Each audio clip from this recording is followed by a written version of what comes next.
So welcome everyone. I see folks are joining. Sorry for the delay. I'll give a few seconds for the participants to join and for us to give instructions on language interpretation. So welcome everyone. I'm just giving folks a few seconds to join as people keep trickling in.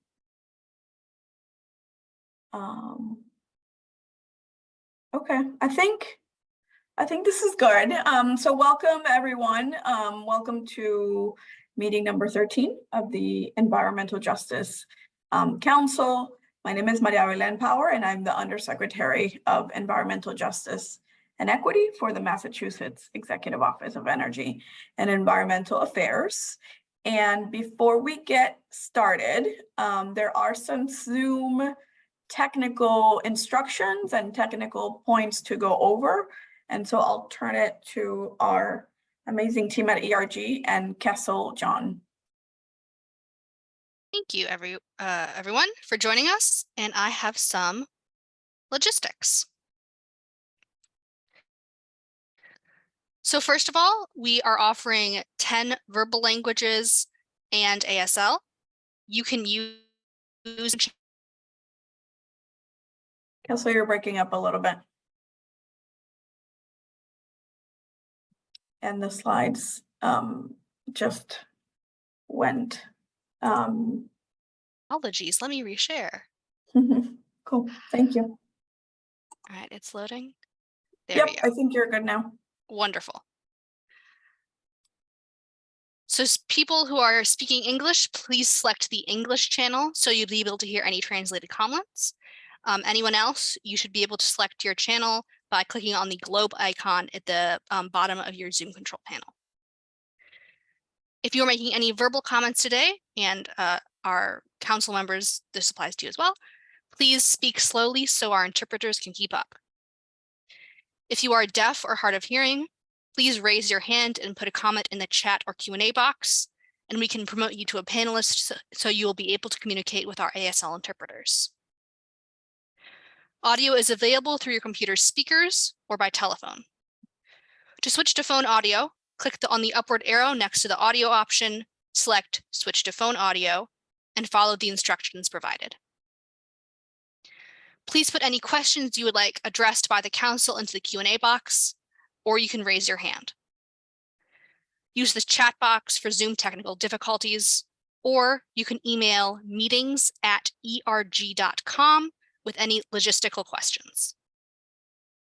Closed caption will be auto-generated, and you can turn that on by clicking on the CC icon in your Zoom control panel.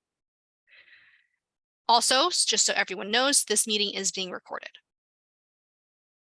A link with the information and documents used in this meeting, including slides and the agenda, will be dropped into the chat. I would also like to remind council members that they should not use the Zoom chat for anything other than logistics. The audience does not have access to the chat, and the discussion needs to happen in public view. Now I'm going to turn it back over to Maria Belén. Thank you, Kessel.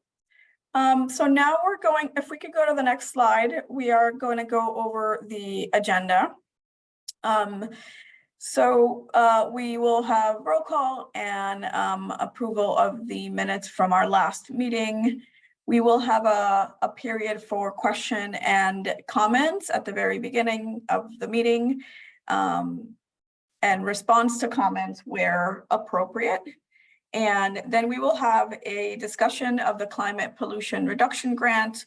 The council has heard a presentation before, and this is a follow-up to that. Then we'll have EJC updates and a second portion of question and comments from the public, and again, response and answers when appropriate. And then we will go to next steps and adjourn. So let me do roll call for the Environmental Justice Council members. Kalila Barnett. I don't think Kalila's here. Madeline. Melissa Ferretti. Cheryl Hawley. Here. Caroline Hahn. Here. Namrita Kapoor. Here. Lydia Lowe. Here. Marcos Luna. Here. Peter Matthey. Here. And I am Madeline Power. Sophia Owen is not here. Jen Selinetti. Here. Patricia Spence. Here. Ari Zorn. Oh, Ari is not here. And Miles Gresham. Here. Great. Thank you all. And thank you for joining. I know we've been meeting every 2 months, but this meeting is a special meeting for the climate pollution reduction grant. So really appreciate folks hopping on.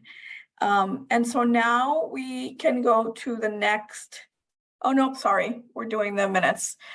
So we will, if I can get a motion to approve the minutes from January 11th meeting that happened hybrid in Mashpee. If someone could motion to approve the minutes. I make a motion to approve the minutes from the January 11th meeting. Thank you, Peter. Can I get a second? Pat Spence seconds the motion. Thank you, Pat. Any discussion? Great. All in favor, say aye or raise. I think it would be better if you raise your hand, either physically your actual hand or your virtual hand. And if I could call out who has their hand up, Kessel, if that's helpful. Yes, that would be great. So keep your hands up, please. So Caroline Hahn, Lydia Lowe, Marcos Luna is abstaining because he was not there. Lydia, you had your hand up, right? Yes. And then Pat Spence, Peter, Miles, did you raise your hand or no? I abstain. I wasn't there. Okay, so Miles is abstaining. Jen Selinetti is abstaining. Cheryl's hand is up as well. And I believe that's it. I think the rest of the participants are the interpreters. I think Namrita is raising her hand. I'm not sure if you got her. Yes, I am. I Oh, couldn't tell great. whether It it was- got raised or not. I did not see her. Thank you. Yep, so Namrita. Anyone opposed? And I think the 2 abstentions were Marcos and Miles. Is that right? Great. So the motion passes, the minutes are approved. So now we go to question and comments from the public. You can raise the public, the folks who have joined us on the virtual meeting can raise your hand, and Kessel from ERG will give you the ability to unmute yourself, and you, if you would like to make a verbal comment. You can also make comments both verbally and in the chat in different languages that we are offering today. Once you are unmuted, simply begin to speak and the interpreter will translate your words into English, into folks who chose the English room. And this is also a good reminder for folks that are not using an interpreter to select English room by clicking on the interpretation icon, the globe icon at the bottom of your screen, and clicking English. This way you will be able to hear any translated comments. And please, for folks in the public joining us and wanting to make a comment, please limit your comments to 2 minutes per speaker. And if folks want to write their comments in the chat, please type them in the Q&A box, not the chat. And Kessel will read them out loud for us. And again, another reminder for the council members to avoid using the chat, as all discussions have to happen in the public view. As well as just reminder of the council members to keep their responses brief if we are able to go into response to questions or comments. So Kessel, I'll hand it to you if you can help me facilitate the questions. Great, thank you. We have one person with their hand up, Catherine. Catherine, you should be able to unmute yourself now. Thank you. I just wanted to say I was at the last meeting in Brockton and that was great. I brought a couple of my neighbors. I have a question. When you have those meetings out in cities or towns, do you invite anybody from the town, the city or town itself? So that they know or no?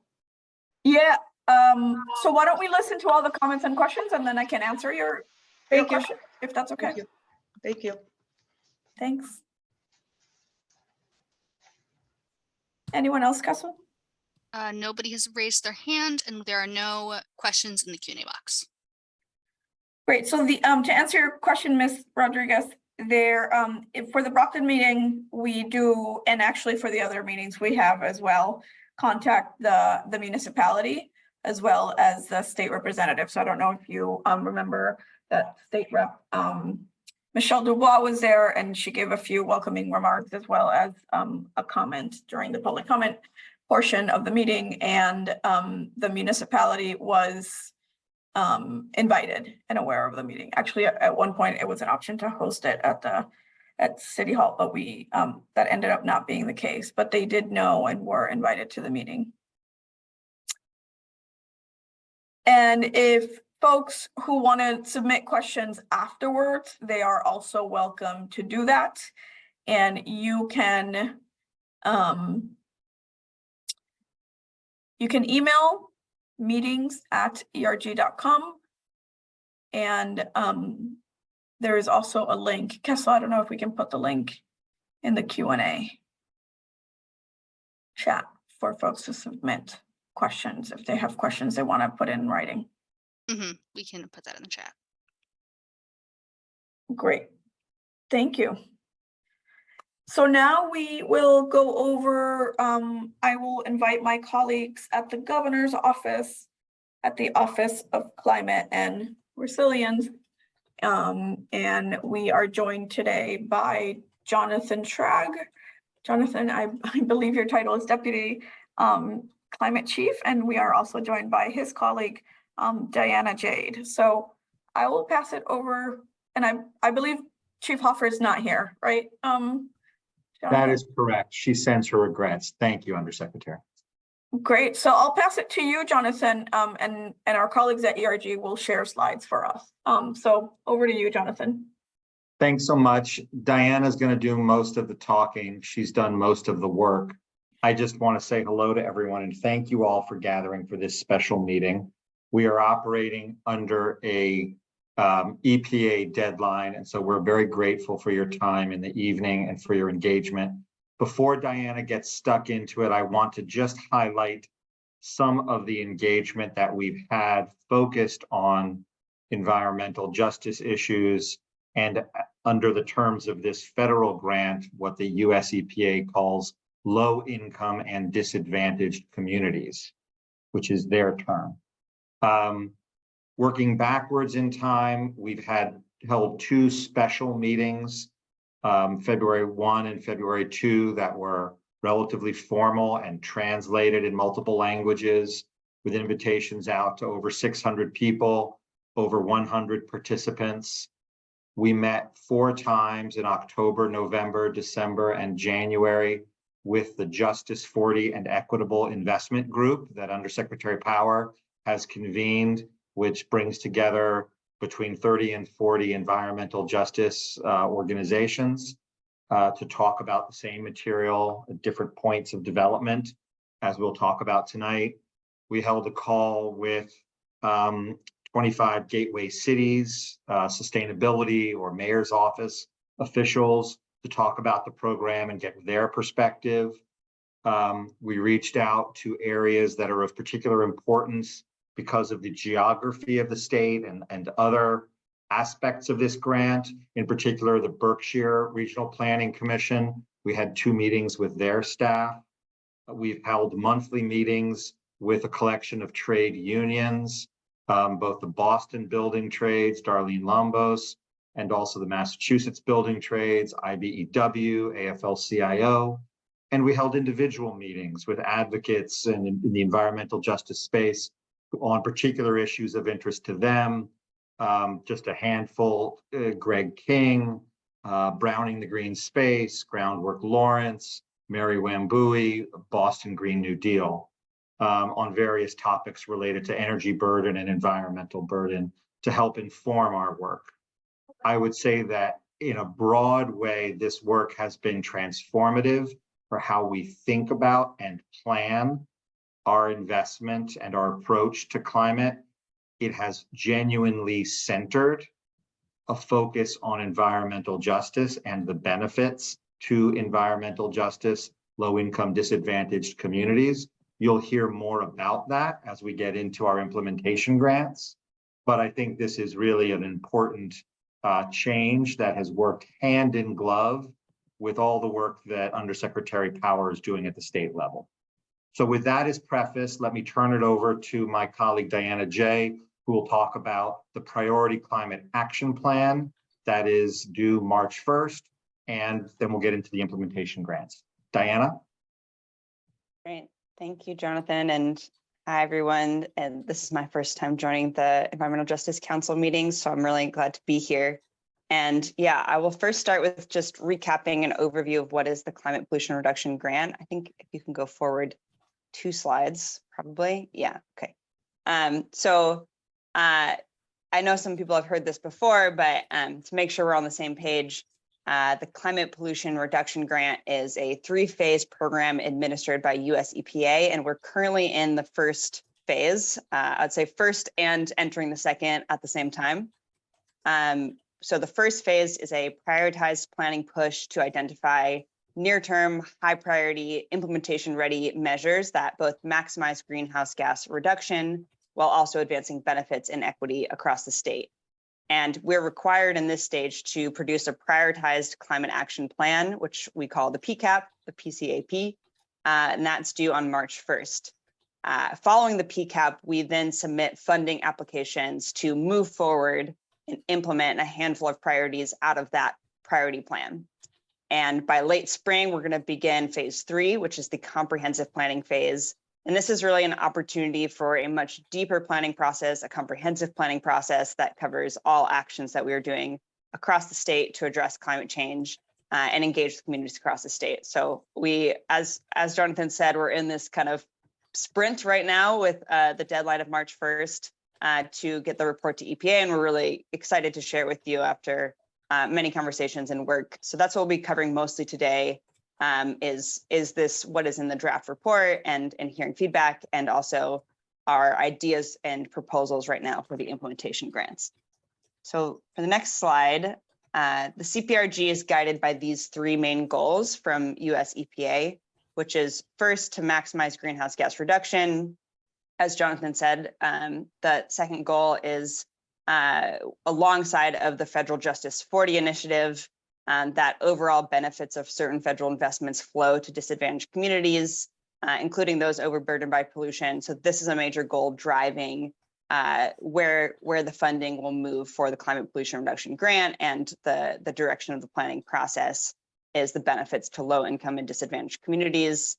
And lastly, the third goal is to move forward policies and programs that are replicable and can be scaled up beyond this point with a transformative impact. And next slide.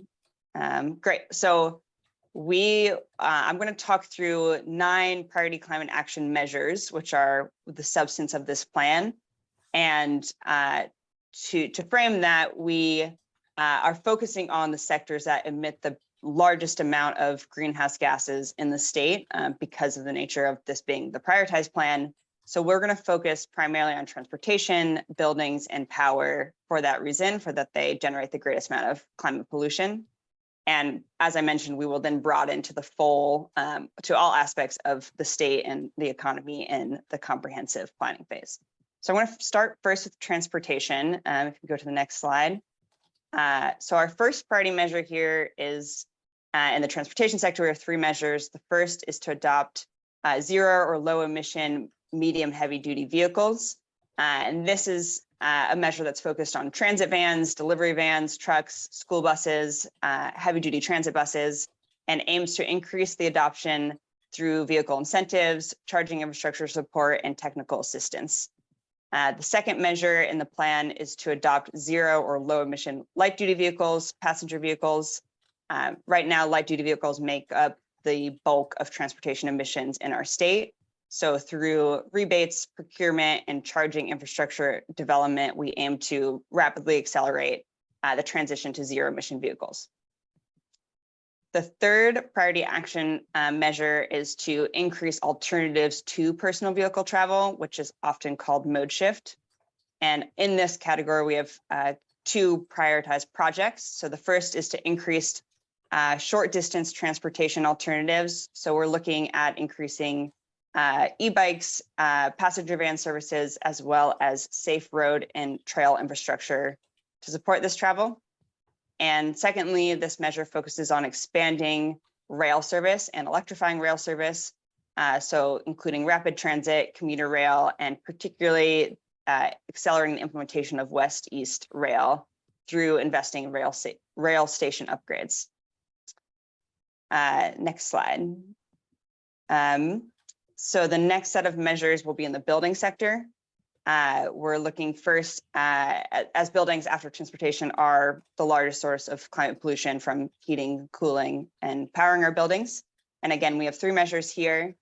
So the first is to increase building efficiency, which looks at commercial buildings, residential housing, and schools. And in this measure, we're looking at retrofits to improve the enclosure and envelope through better insulation and to reduce energy use of our buildings. This is also a measure where we can add in a lot more engagement pairing alongside retrofits. So part of how we think about working in buildings and particularly working in schools is by doing school retrofit projects, we also will pair energy efficiency with curriculum engagement and community engagement to utilize schools as a place for public gathering and education to increase awareness and engagement with decarbonization and climate change in the state. So the second measure here is to decarbonize building heating systems. This measure aims to increase the availability and services for low carbon heating systems, particularly air source heat pump adoption, and to do so by supporting the supply chain for available and affordable heat pumps to replace gas heating and oil heating, and to also invest in the workforce that's needed to accelerate this work across the state for installation. Secondly, this also includes expanding geothermal heating. So this is for larger scale clean heat systems at residential and commercial buildings. And third, in addition to building energy efficiency and clean heat, the third measure here is to implement building scale renewables. So this is including rooftop solar, local wind, ground mount solar, and saying that we should be, as we're pairing retrofits and heating system replacements, also adding the renewable energy onto the buildings in which we work. So that's the building sector. You can go to the next slide. Great, thank you. So this will be the third area, the power sector. We have 2 priority measures. Diana, I'm sorry to. Yes, am I going too fast? No. I'm wondering if we can pause and see if there are questions Okay. from the council members, or if we should just keep going. I'm just posing this question to the council. If folks have questions, or if we should keep going. Okay, maybe we can keep going. Thanks, Diana. Okay. Great. We are eager to discuss, so you feel free to pause me, and though I am eager to have Jonathan talk about our funding applications too, which is where we also really want input.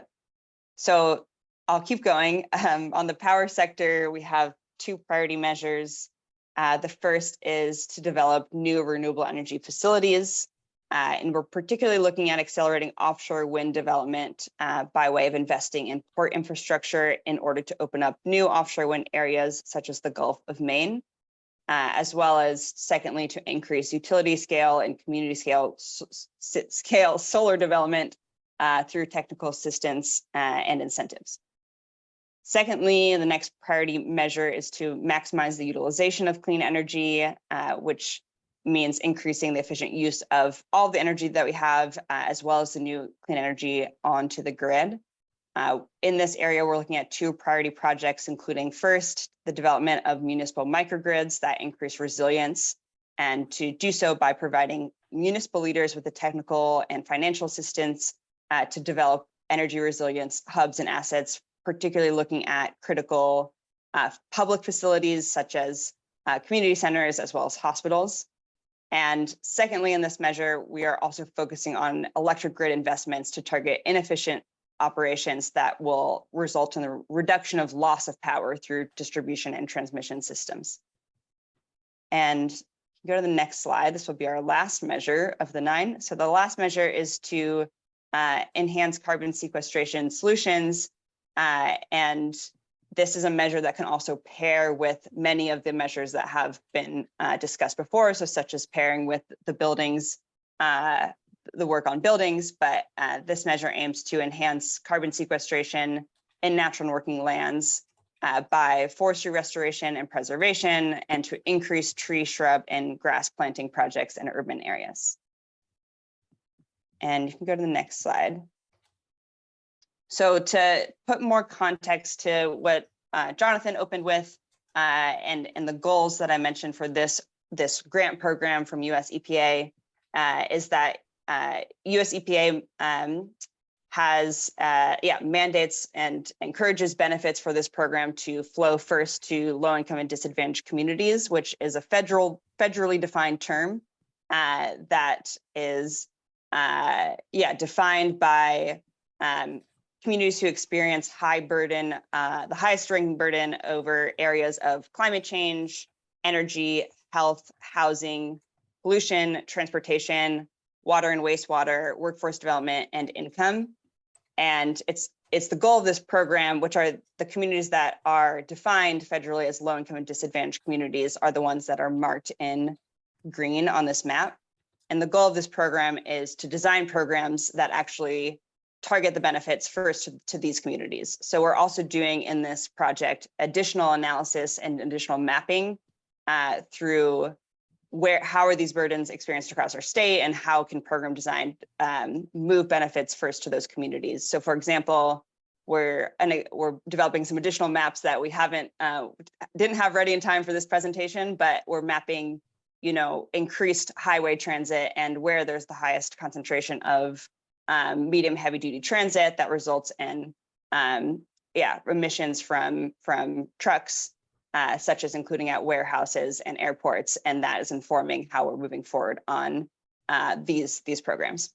So you can go to the next slide. Actually, I thought there was one more slide, but that is okay. I think, Jonathan, I'm going to hand it over to you, and we're going to talk about implementation grants. So let's just pause there, following Maria Belen's cue. Any questions from the council? Okay. Oh, sorry. Okay. I think we have a few questions. Just want to check. Sorry, this is Caroline Hahn. I just had a question on the building sector and geothermal in particular, which I think is fantastic to see there in terms of thinking of how we're potentially using more efficient technologies and deploying those. You mentioned with air source heat pump procurement and deployment that there's a focus on the supply chain in particular, which I think makes a ton of sense. I'm just wondering whether the same might also be the case when we're thinking about expanding geothermal, given the limited number of people and the limited workforce that's able to actually do this currently. Yeah, I think that's spot on. I think for geothermal, it's even more workforce than supply chain. And so all of these measures should be thought of as a menu. The way this grant operates, the state has an obligation to develop a menu of measures. And that menu, the state can order off of and apply from. And so too can each of the RPAs and all of the municipalities. So as you'll hear in a moment, the state does not anticipate doing a state application on geothermal, but we think that there may be a few municipalities that do, and we would encourage those municipalities to include a strong workforce element to address that issue. So I completely agree with you. We are closely in touch with Zainab and Audrey of the HEAT team. We're closely watching the outcomes of 20-80, and that is part of why we included that measure to allow municipalities to apply and order off of that menu selection. Thank you.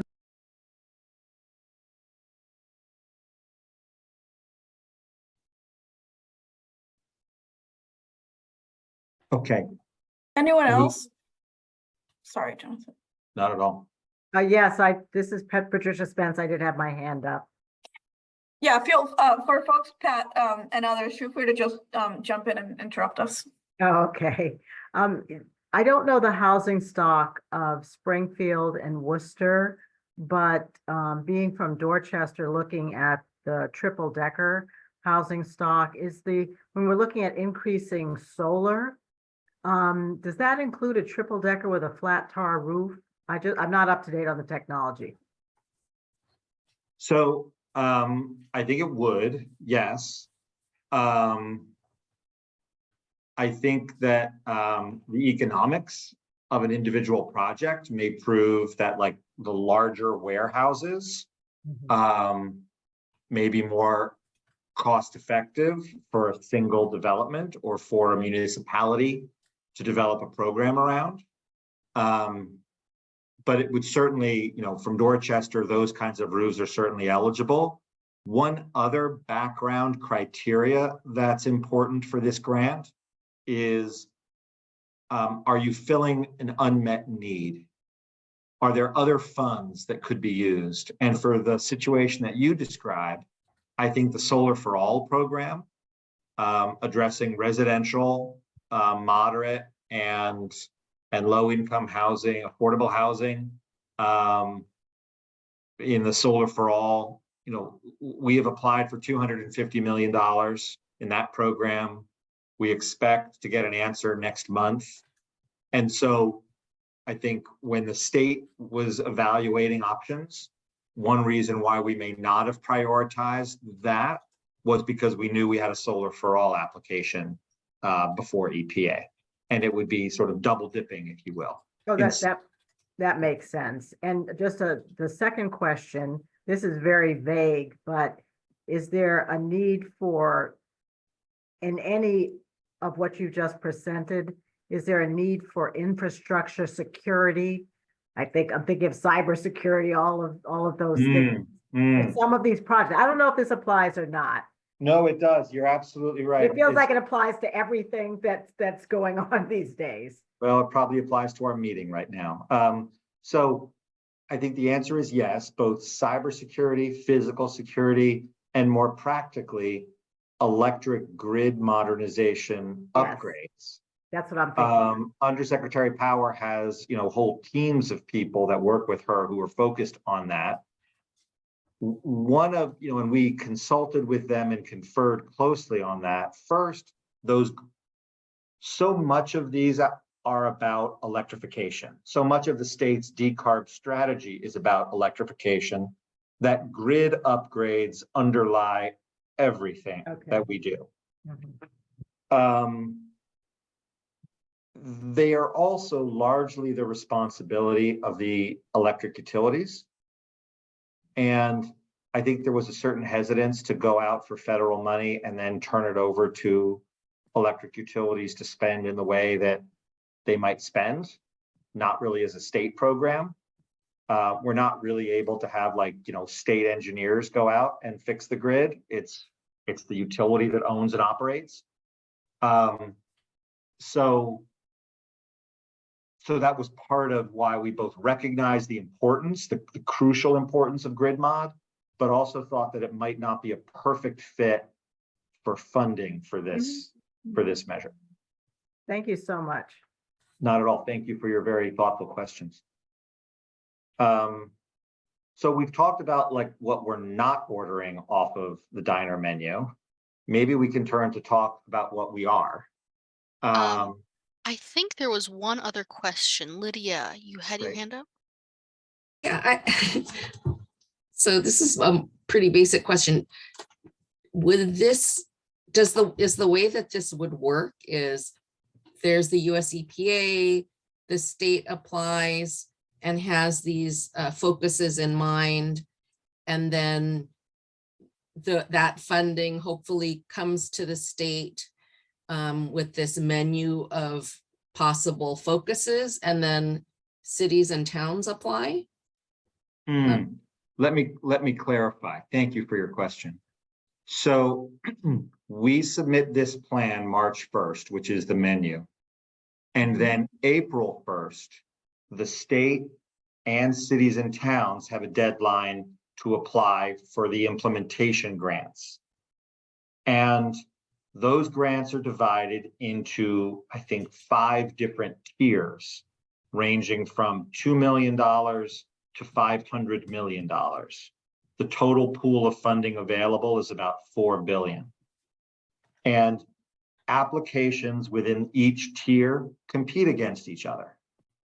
So we are collaborating with a group of New England states for heat pumps in the $500 million tier. If, for example, the city of Boston decided that they also wanted to apply in that tier, we would be competing against each other. And that's okay. The best grant should get funded and all the money's coming into Massachusetts. We have been working cooperatively with the regional planning agencies. We have a pretty good sense of all of the applications that are in the queue. We are trying to spread the applications out so that Massachusetts has applications in every tier, whether they're from a municipality or the state. There's a limit on the number of applications we're allowed to submit. So the state applications will happen in a place. They will happen in a city. They will happen often in partnership with a city. But cities can also apply all by themselves. The state applications, if they're successful, will not really transfer money directly to a city government program. Does that help clarify? Sorry, Jonathan, if I understand correctly, the state would then implement what they applied, Correct. as opposed to make the dollars available to municipalities. But like Jonathan said, municipalities are able to apply on their own, right? Correct. Yes. I have a question extending from that. This is Jen Salonetti. So in this particular grant, it's only for municipalities. Is there any requirement or encouragement for partnerships to be occurring with community-based organizations in this, or is it only are the funds only for municipalities to be using independently? For the CPRG, the focus is on municipalities, regional planning agencies or counties, and the state. There is not and there's a separate competition for federally recognized tribes as well. There is not a carve out for community-based organizations. But Jen, that's a really good question, because we could invite for our next meeting, there are other EPA grants that have been recently announced that are pretty significant amount of money available to partnerships of community-based organizations. Is that right, Jonathan? Absolutely. And there have been some recent awards that have been pretty exciting. And we are watching quite closely the Region 1 tic-tac process. As many of you know, Region 1, because of some confusion that occurred at the University of Connecticut in April of 2023, the other regions of the country have a $50 million funded organization to provide support to CBOs. The Region 1, New England, that has had to be rebid. And a number of organizations have submitted applications. We've been pushing Region 1 EPA to make that award early because we want our CBOs to get that kind of support. And we've been told that would happen in the first quarter of 2024. So there's the Health Resources in Action $50 million award. There's the upcoming tic-tac, and then there's the community change grants that I think Undersecretary Power is referring to. And all of that would be great to talk about or bring people to talk about. Can you remind me what the name of the grant was for the Health Resources in Action? I forget. Thriving Communities. That's right, Thriving Communities. Okay. Thank you for that. One other question. Are these grants reimbursable grants?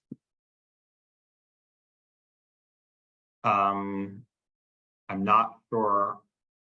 I I actually, feel as if you're using a term of art. I'm not sure. I want to make sure I'm understanding what you mean. Are municipalities expected to put up this money up front and then be reimbursed for them? No, my understanding is that these monies are deposited and then spent down. Okay, thank you.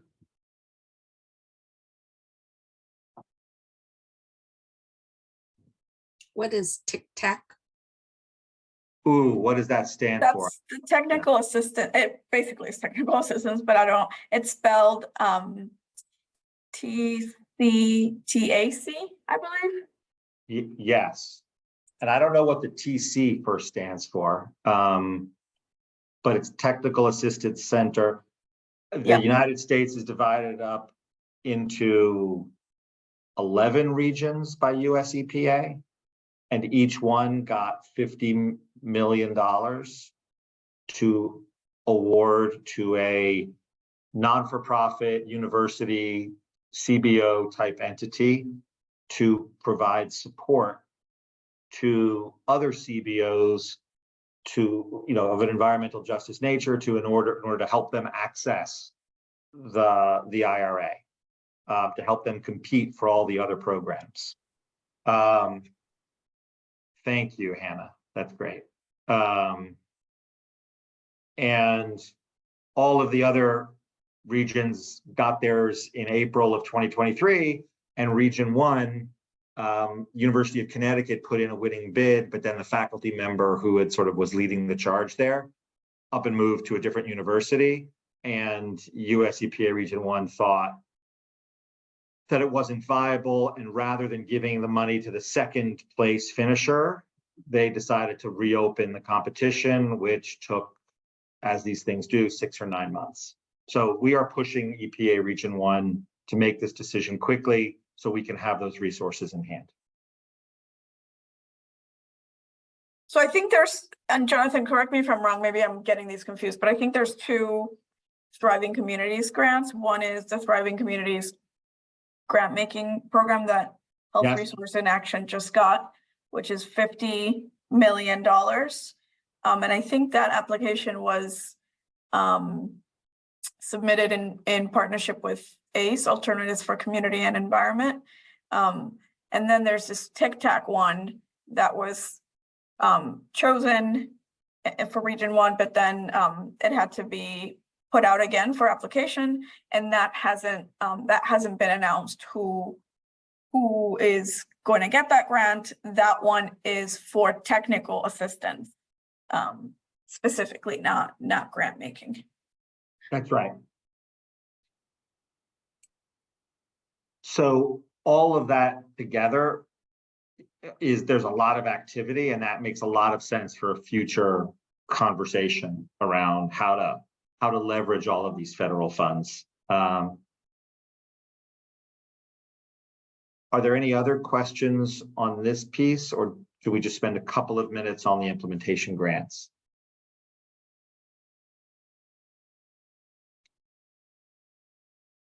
Okay, if we move ahead, so there are 3 grants that we intend to submit.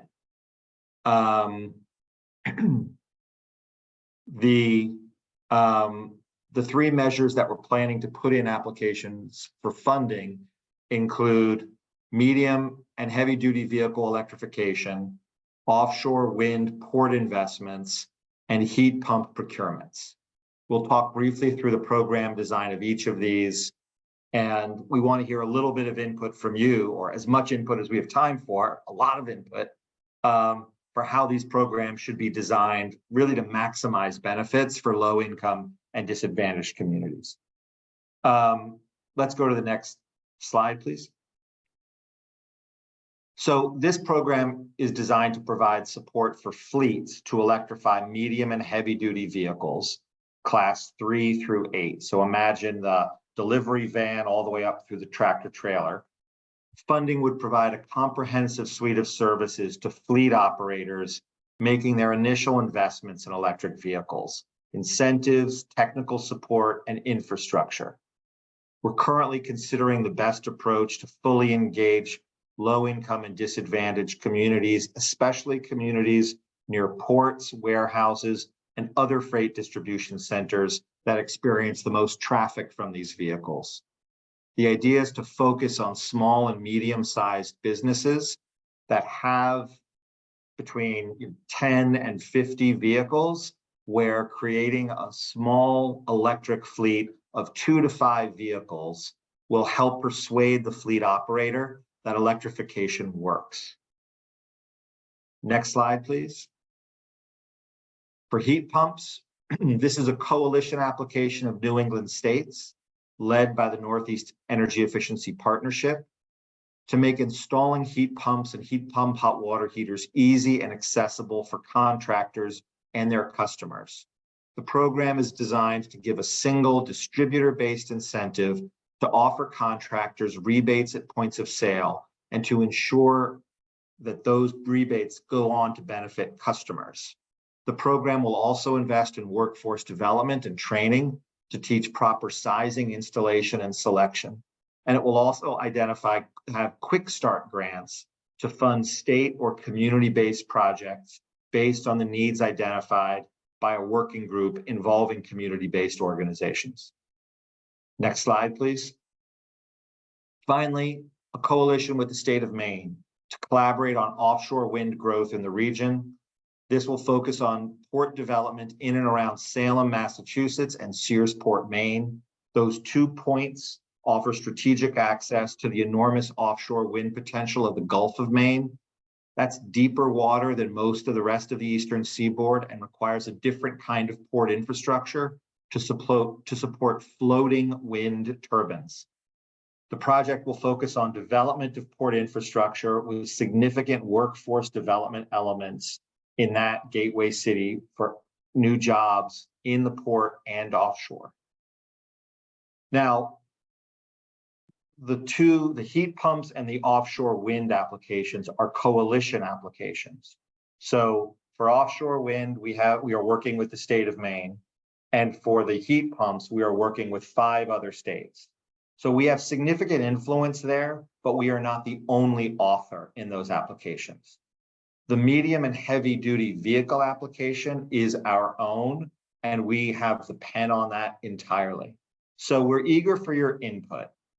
One question that we have in particular around the vehicle incentive application is how we can ensure that we're in the range of $100 million of vehicle incentives can go to fleets of vehicles that will actually benefit low-income and disadvantaged communities.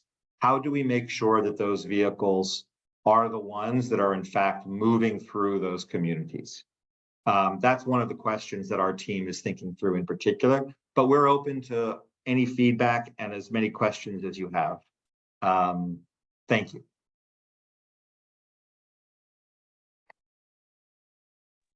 Yeah, I'll open it up again for questions if folks want to chime in or want to ask anything of Jonathan and Diana.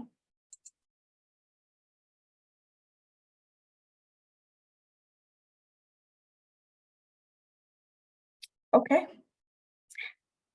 I'm not hearing any questions or seeing any hands.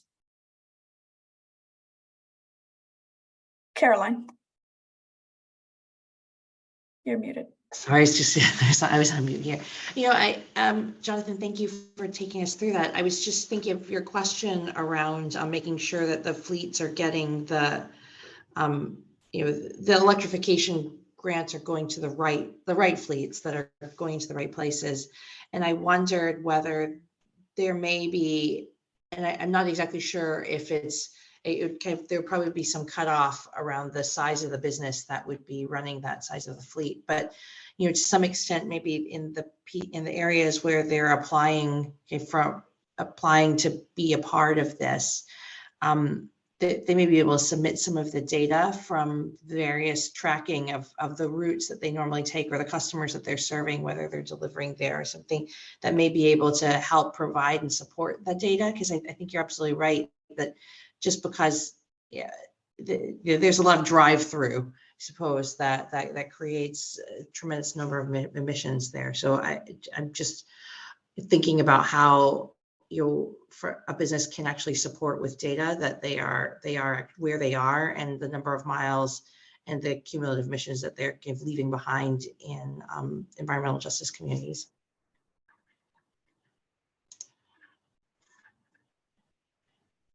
That's exactly the kind of data that we are working with our DOT and our vehicle census, our registry of motor vehicles, to understand what we have. It's tempting to focus on fleets that are located in particular neighborhoods, but those sometimes spend a lot of time outside of those neighborhoods. And so figuring out what the travel route is and what the home location is tricky. But thank you for that. I see Ms. Spence has a hand up. So the question becomes, how do I get to the right people? Am I hearing you correctly? That becomes the question. So this is coming personally from me. Someone such as myself would love to see the list you have now. In other words, if you have a list now, there are so many more organizations, at least when you look in Boston, that are critically looking at businesses of color and have access to different lists of people that are, you know, successful entrepreneurs, et cetera. And in the category that you're looking at, it could be 20, 30 vehicles, you know, for a business. I understand the scale, but where I would start is, you know, what list are you working from now? What agency are you working with to develop, you know, the right place to go, and then see how we can add to it. There's just a lot of people working on this particular subject right now, and there are a lot of places to go that can connect you to yet another place and another entrepreneur. So I love that, so that the outreach, the program design for the incentive should reflect our outreach network and how we're working with communities, whether it's minority-owned flower delivery vans or plumbers or truckers, whatever that is. Yeah. And there are a lot of organizations now, there are a lot of lists out there. And again, I understand the magnitude. It's not everybody. We're looking for a certain level, a certain amount of vehicles and where those vehicles are going. But again, love to see the list, bring in some people that can add their lists, and now you've got a good list. So but I love the fact that the question's being asked. Oftentimes that question is not asked. And I love to get to the correct people for the funding. I always love that process. And then my other question is, you take a fleet, you've got a fleet of 30 vehicles. Where are the charging stations? Is it, you know, is it within that organization of 30 vehicles? Or Yes. Is it? The Okay. idea is that there'll be a charging station there. or more than one. There'll be a couple of vehicles, 2, 3, 5 vehicles. They may have a fleet of 20, 30, 50. And the theory of change is that if that business owner for 2 or 3 years says, wow, this really works, Mhm. then the next vehicle they buy will be electric again. Oh, And nice. that on their own dime. And that the reason why people are not choosing electric is because it feels foreign and strange, and I need a charger and I can't deal with it, and I don't have technical support. So like, let's make it easy for you, do it small, and then you grow it. I get it. The other piece that's exciting about what your first comment was, is that it, just behind the scenes, and I'm sure Undersecretary Power sees this, we have like our transportation gurus working on this grant. This will require that group to coordinate with outreach gurus in a way that builds new synapses internally. That's pretty exciting.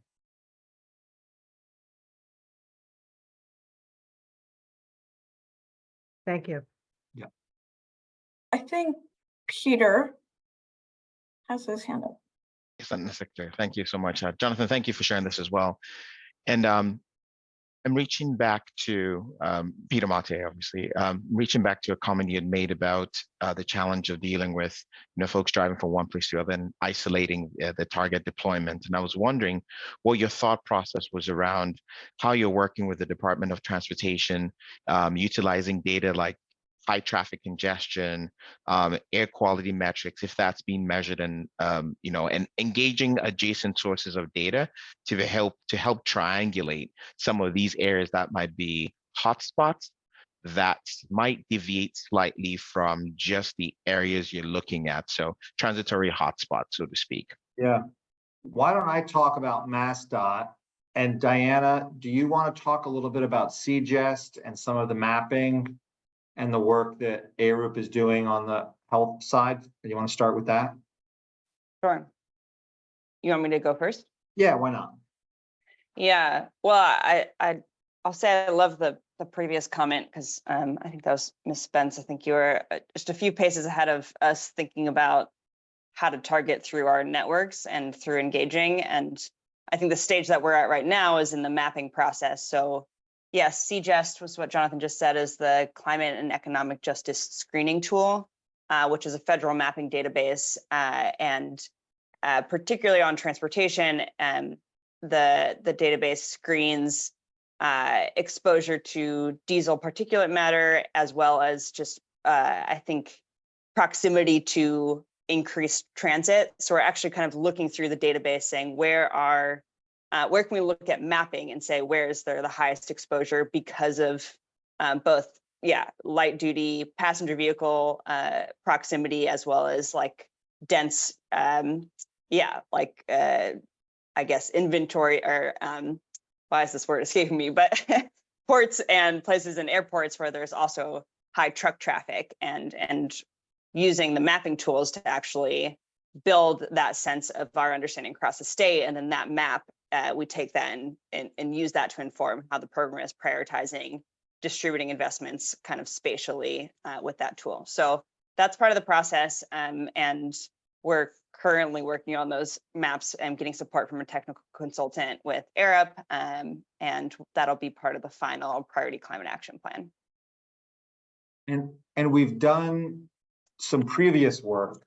The Massachusetts Clean Energy Center did some work with CalStart, which is an electric vehicle specialist, around fleets. And CalStart went and they bought like access for 2 days to some, for some ungodly amount of money to a database, a commercial database of where all the fleets are.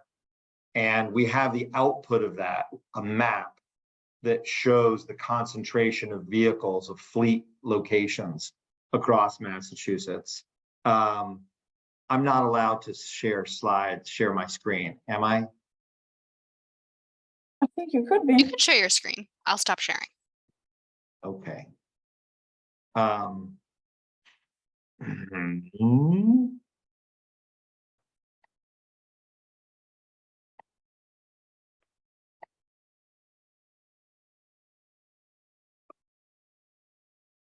Can folks see that map? Yes. Yeah, maybe Okay. you could put it in presentation mode at the bottom, on the bottom right. Is that a little better? If you Yeah. go, Go ahead, Castle. if you go to the bottom right, there's right next to the slider bar. Yeah, If you click that, better? Yep. there you go. Okay. So, Peter, we have access to this kind of data, which is helping to inform us on a municipality basis of where to go. We can overlay this with the map of what are the US EPA LIDAC districts, and identify hotspots that are both LIDAC districts and a high concentration of vehicles. We can also then use the CGES tool to identify the areas with high asthma rates, high particulate emissions. And so you will see that kind of analysis supporting the implementation grant. Great, thank you. Yes. Give you a little bit of the flavor of what we're messing around with.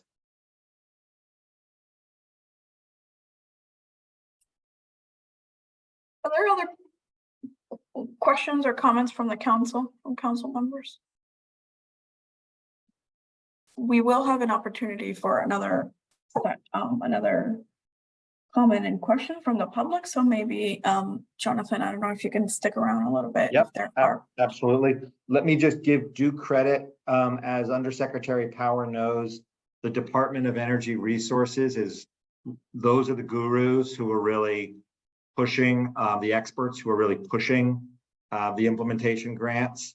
I want to give them credit, and Undersecretary Power and her team, Crystal Johnson, are leading a lot of the thinking around how we can engage with low-income and disadvantaged communities. This is really a cross-agency collaboration, and we're very grateful for that and for all of your engagement. So thank you. No, thank you, Jonathan and Diana.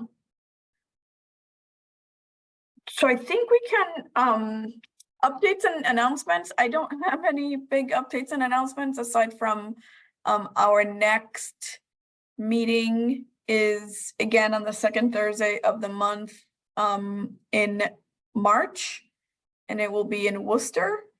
I hope that we can, it will be a hybrid meeting. This meeting was only virtual because of it was just a short notice to figure out the logistics. But the next one is a regularly scheduled meeting. It will be meeting number 14, and it will be hybrid in Worcester. So hopefully the council members can come in person, and we'll try to do outreach in the Worcester area for community members to come. We did invite Mass DEP, Department of Environmental Protection, to go over and share their soon to be released regulations on cumulative impact analysis. Maybe by then they will be made public, but any day now. And I don't have any other announcements. Do council members have any questions on logistics?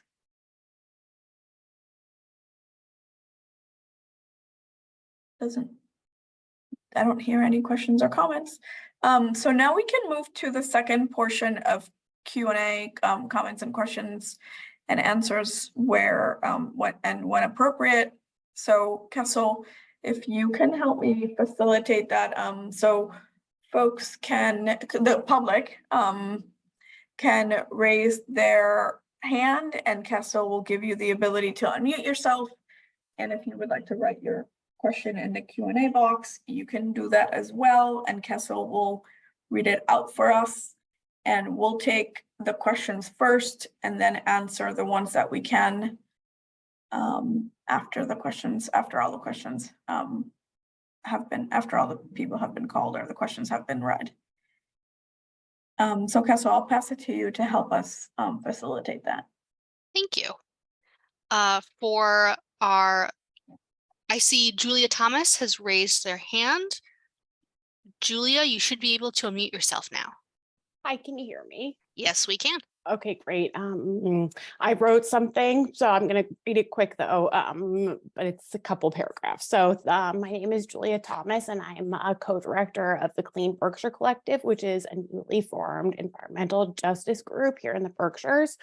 Thanks so much for this very helpful and informative presentation.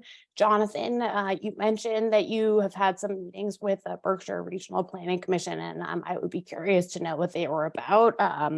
My understanding is that they no longer have financial resources to provide input or oversight on the EPA, GE, Pittsfield, Housatonic River Superfund project, which is the biggest environmental justice and climate crisis in our rural underserved region, and a county which experiences among the worst health outcomes in the state and the highest levels of premature death by far. My community has severe concerns about the lack of attention that we feel is being given at the state level to the specifics of the cleanup by General Electric of millions of cubic yards of toxic PCBs from the Housatonic River, which they dumped for decades in and around Pittsfield.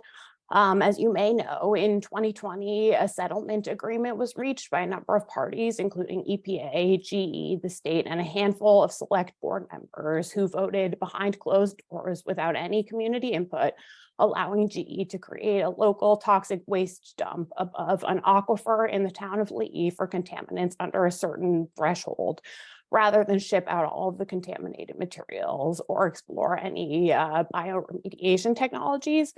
So this planned massive construction project and GE's recent plan submitted to transport most of the contaminated materials relying on diesel trucks will be significant sources of massive greenhouse gas emissions and will expose already vulnerable communities to hazardous waste and significant mental health stress, which people are already experiencing. These details of the cleanup have favored GE's bottom line over human health and are antithetical to the climate resilience and EJ goals to which the state is committed, and we desperately need your help. When the cleanup is over, the dump will be Mass DEP's responsibility, and it is an environmental crisis in the making, particularly given the fact that it is located at a site previously deemed geologically unsound by the EPA. I'm almost done here. One concern we have is that some of the very important and valuable environmental justice screening tools like the LIDAC census tract maps and EPA's EJ screen are missing critically important data for our region, specifically but not limited to the fact that the entirety of the Housatonic River is a Superfund site, not just the portion that is in Pittsfield. And also the fact that income disparities between full-time residents and second homeowners in municipalities that will be directly impacted by the cleanup, especially in the towns of Lee and Lenox, obfuscate the fact that they are in fact disadvantaged communities experiencing very high levels of poverty, cancer, and other chronic health issues.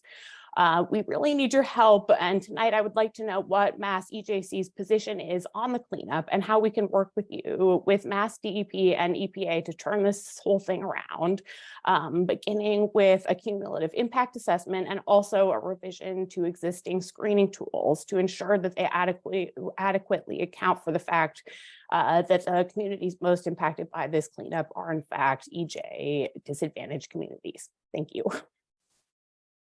Thank you, Julia.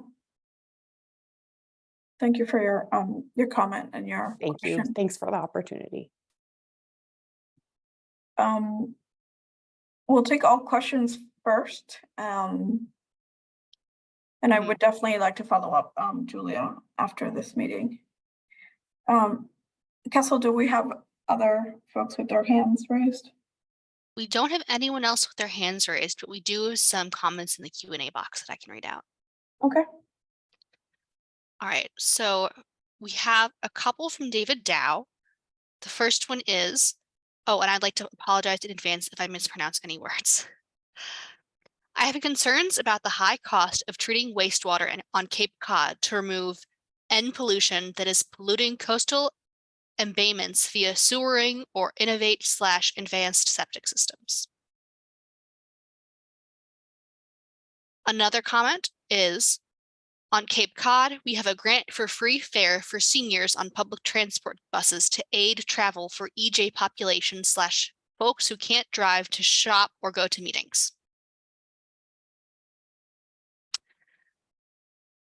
A comment from Karen Valandry. Hi, I didn't see much mapped for the greater New Bedford area, which is a large, diversified EJ community.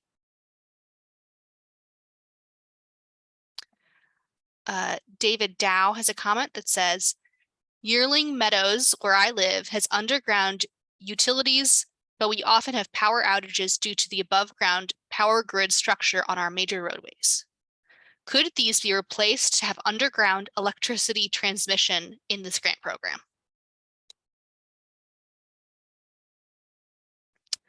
And another comment from David Dow is, connecting offshore wind to the regional electric grid on the land is a major challenge here in Cape Cod.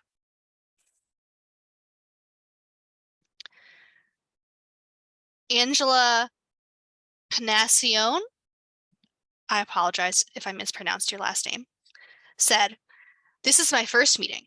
I'm curious if biodiesel vehicles have also been considered or just electric vehicles. Several of the large DPW/DOT vehicles are diesel, street sweepers, vac trucks, excavators, clamshell trucks. That conversion to biodiesel seems a better alternative than electric.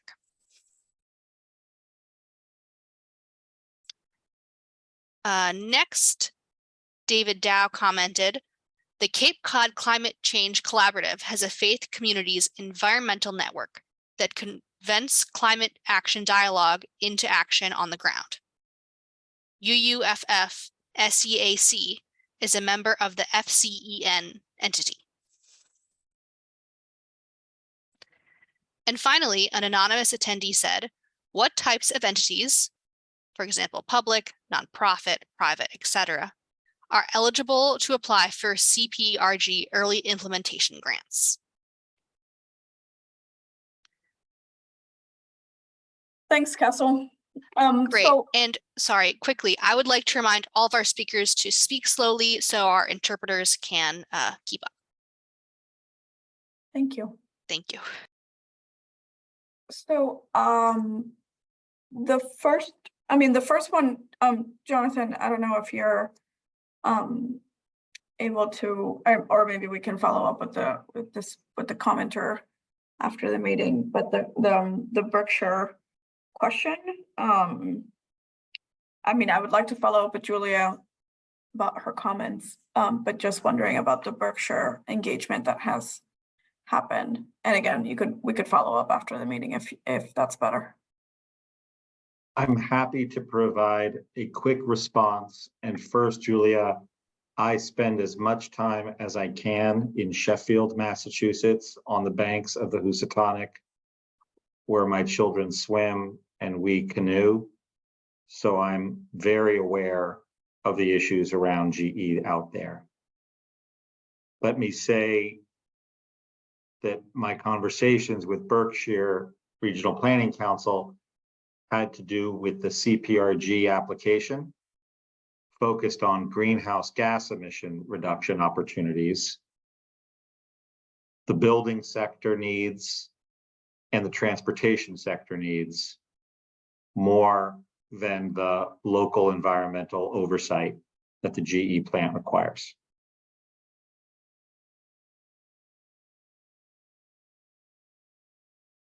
Thank you, Jonathan. I don't know if you have, there were two quick ones that I noted or that I heard. One was the New Bedford engagement, and then the diesel vehicles question. Yes. And forgive me, I'm trying to speak slowly and it comes across as stilted, and I apologize. My tendency is to speak quickly. In New Bedford, we're aware there are environmental justice communities and there are LIDAC census tracts, I want to be clear that there's a significant difference between those two. As I think many council members are aware, the Commonwealth has a broad definition of environmental justice that notably includes language.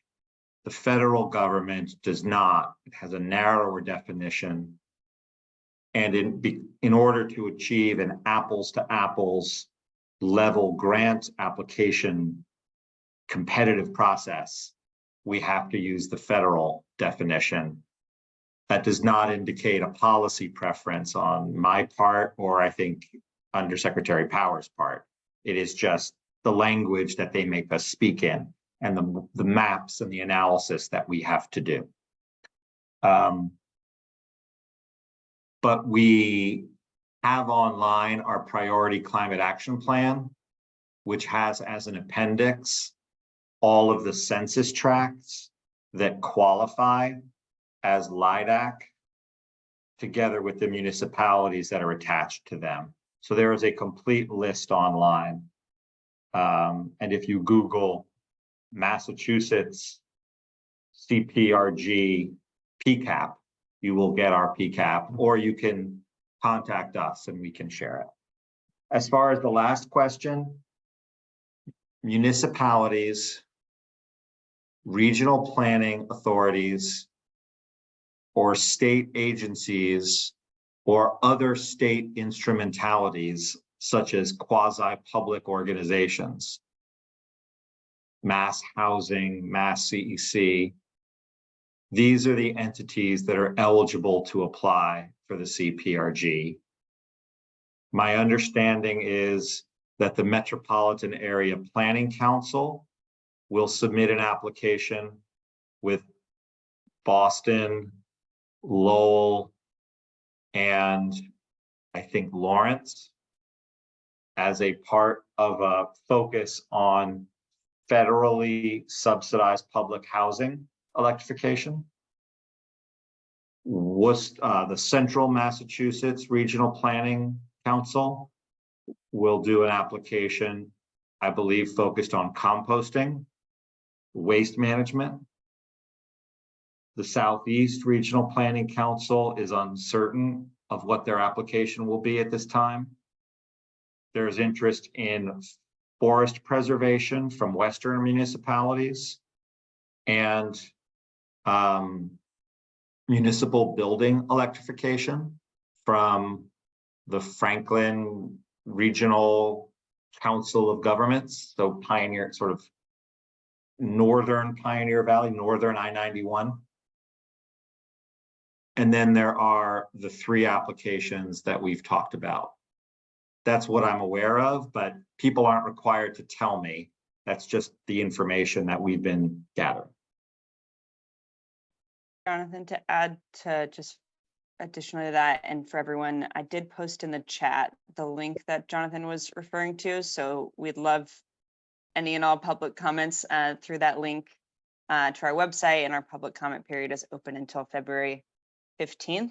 And then I did just, thanks for the New Bedford question. It surprised me. So I did just pull up our map and that list, and there are 21 census tracts in New Bedford that are targeted on that list as low income and disadvantaged communities. So yeah, thanks for flagging that. And I think maybe the takeaway is that the map is too small, and we will make a more visible tool that we will use in the report. But thank you.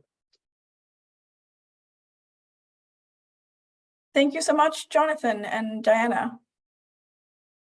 Thank you, Secretary.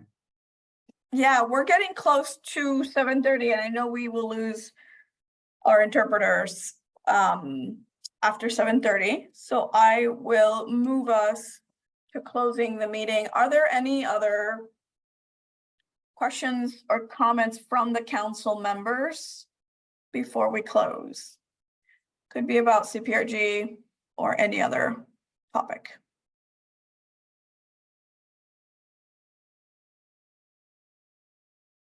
Great. Okay, so we will see you on the second Thursday of the month in March, which is March 14th.